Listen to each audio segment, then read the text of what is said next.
Today, ladies and gentlemen, we are going to move into our first tag team presentation today. We have two people: Academics Stand Against Poverty, ASAP, Research and Teaching for Impact. We're about to meet and hear from Archana Voola, founding member, and Nicole Georgeou, co-chair of ASAP, Academics Stand Against Poverty. Let me tell you about both of them, starting with Archana. Grew up in Hyderabad, India, now lives in Sydney, founding member of ASAP, the Oceania Chapter. Coalition of academics from Australia and New Zealand focused on poverty eradication. One of the key objectives is to advocate on behalf of marginalised groups via research, teaching and advocacy. She prefers the job description of mum, moonlighting as an academic. She is moonlighting today here. Archana has worked closely in international development on issues of child labour, poverty and women's empowerment. Her hobbies are writing, teaching, speaking about ending poverty and gender inequality, performing Bollywood dance routines choreographed by her daughter. Her daughter, for those of you who were here at the last Social Good Summit, actually was one of the presenters. She's not a presenter today, but she is here.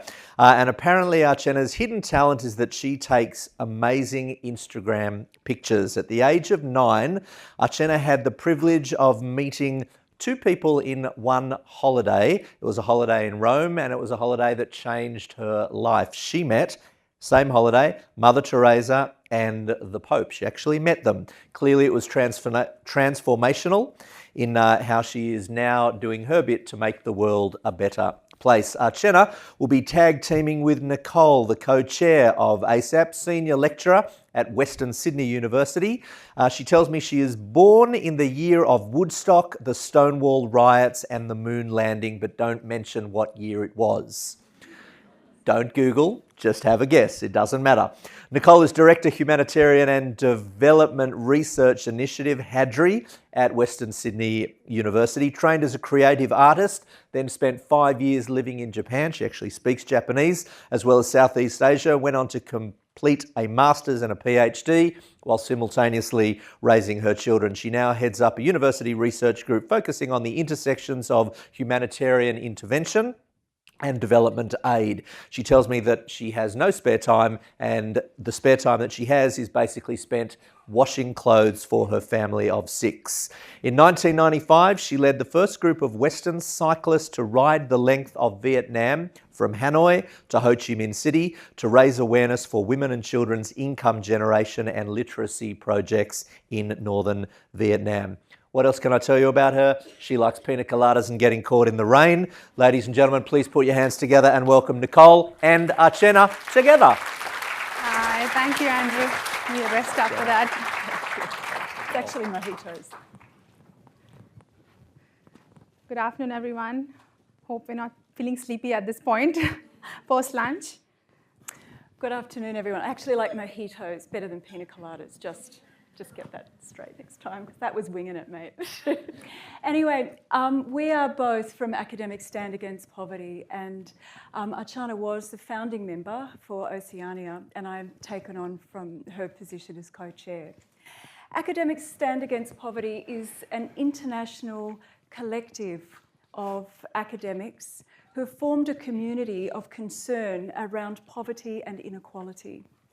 Why are we so concerned about poverty and inequality?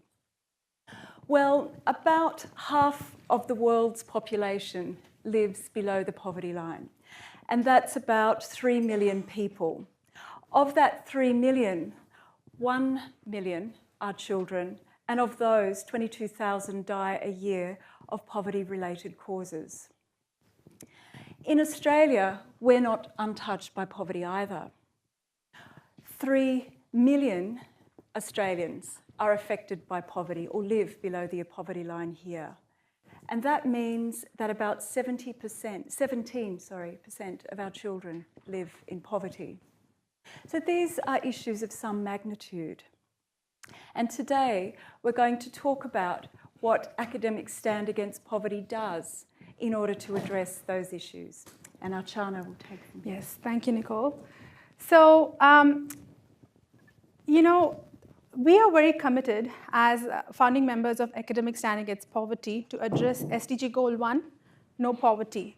But do you think this is a part-time gig for us? Not really, it's part of our day job. And that involves two critical elements. One is research and the other is teaching. So I'll give you some insight today about how academics employ research as a tool to achieve no poverty. Often, academic research appears like stacks of books or published journal articles or technical reports, right? But all of these emanate from real-world scenarios. So we work from the ground up, meeting, collaborating, and talking with people experiencing phenomena such as poverty, homelessness, and the like. And we co-create knowledge as to what is this phenomena. We don't consider ourselves experts just because we're in the ivory towers. We actually go to the ground and talk to the people. So, and the most important thing we do is give voice to these people, and we inform policy. And I would like to give you an example of one such interaction that I've had in my research on the issue of food insecurity with ultra-poor women. Ultra-poor women are those who earn $1.90 a day, and they're often considered voiceless. Right? Not just because of their income poverty, but because they are widowed, they are outcasts in the society they live, and they literally live in the margins of their villages, often overlooked and often marginalized. So I'd like you to watch a clip of one such interaction I've had, and I'd like you to pay attention to the verbal and non-verbal cues, and also to what is happening in that environment, what is happening visually, and what's happening orally.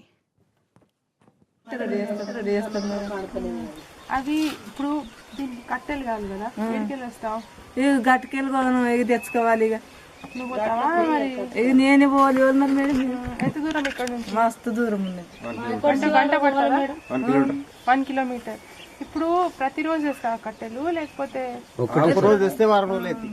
వారానికి వస్తుందా ఒక్కసారి ఎంత తేగలుగుతావు అవి నీ కట్టెలా అవి నా కట్టెలు అది ఎన్ని రోజులు వస్తుంది ఇప్పుడు అదంతా వారం రోజులు వస్తుందా మరి ఇక తాను చేసుకొని క్లీన్ గా ఆగట్టుకొని కావాలి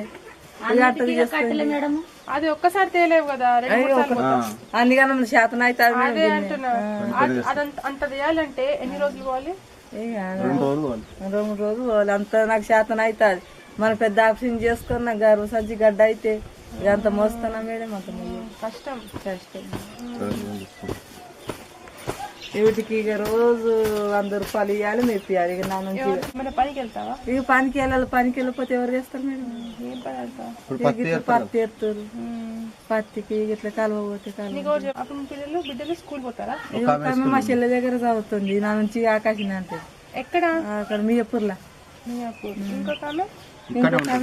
స్కూల్ పోతుందా పోదు ఇక నా ఎంబడి పనికి వస్తుంది నీతో ఉంటది మేకలు ఎప్పుడు బయటనే వస్తాయి రాత్రి పూట లోపల ఎందుకు బయట పెట్టద్దు మాత మొగలు లేరు ఆడవాళ్ళ ఉన్నాము ఉంటాయి మేడం ఉండే లోపల పెట్టుకుంటా I've classified her as expert in that video, if you've noticed, because she is an expert on her experience of poverty. Even though she's classified as ultra-poor woman, I deliberately consider her an expert, and that's how I use her knowledge in my research.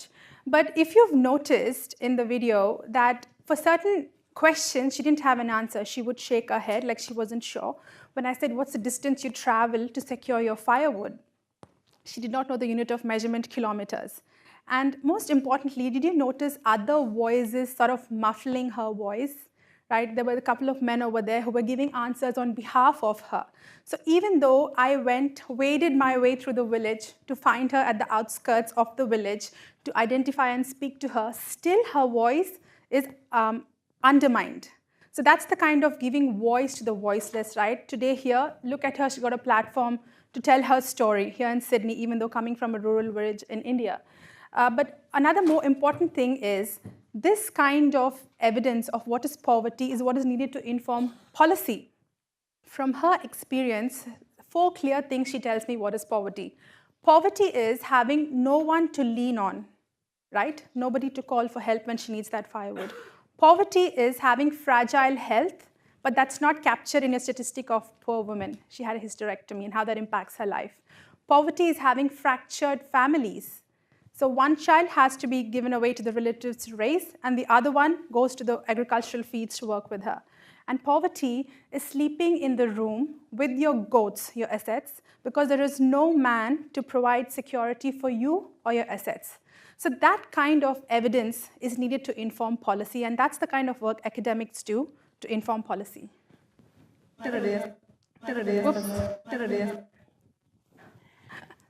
So academics work within universities, we work through universities, and we work beyond universities. Archana has shown us how she can connect, or how academics act as a conduit between the poor and students in universities here in Australia, indeed at Sydney University. We act as a means of connecting people so that we can hear and learn in a sensitive and respectful way about what others' experiences of poverty are. We also look beyond the classroom. Universities are also outward-looking in how we think about addressing poverty, and how academics are concerned about connecting and informing young people and our students more broadly about poverty. Universities take students on study tours, in particular to the Indo-Pacific. Last year, I travelled to Indonesia with a group of students to learn in Indonesia what Indonesians are doing about the Sustainable Development Goals. What ways are they creating partnerships to achieve the goals? We went to Banda Aceh, which is in the northern tip of Sumatra. And there, we stood on the beach and learned about the impact of the 2004 Boxing Day tsunami that swept 200,000 people into the sea. It was very moving to stand on that beach. It was very moving for our students. And through that experience, they saw what it was like, or what the relationship is between poverty and development. They spoke with local people, they spoke with activists, they spoke with researchers, they spoke with people in community groups about the relationship between poverty and development, in particular about rebuilding that province, that area after a catastrophe. They learned that with collaboration, international engagement and goodwill, a poor community can recover from a catastrophe. One of the students reflected that I thought that I wanted to help people, but I have learned that together we can create spaces that empower each other. And that student's reflection, and she's here today, goes to the very heart of what SDG 17 is about. It is about working together, working in partnership to come up with solutions to achieve the Sustainable Development Goals. The Sustainable Development Goals are a vision, a 2030 vision of what we want our world to look like. And through engaging in our classrooms, in context, with those who are engaged and thinking about social change and poverty, our students' worldviews are broadened, and they start to think about their place in the world.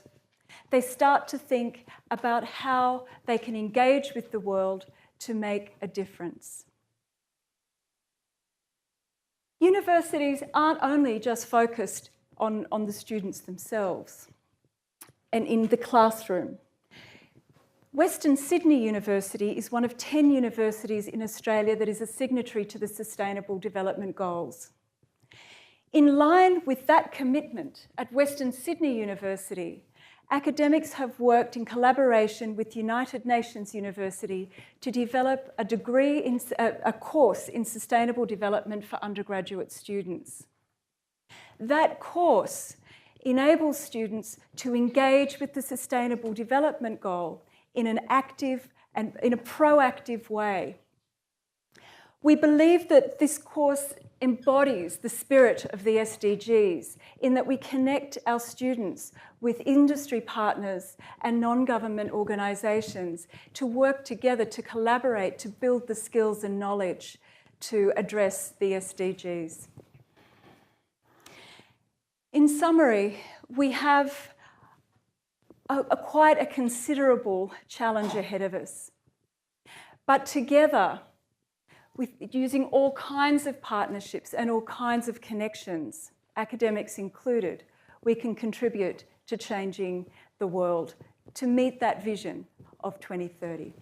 Yes, and just to close off, we had a quote there about from Margaret Mead, a very famous cultural anthropologist, and it says, "Never doubt that a small group of committed citizens can change the world." And we believe as academics who stand against poverty, we are that tiny collective, and we can work in partnerships with all of you change makers to make a better world by 2030. Thank you. Thank you.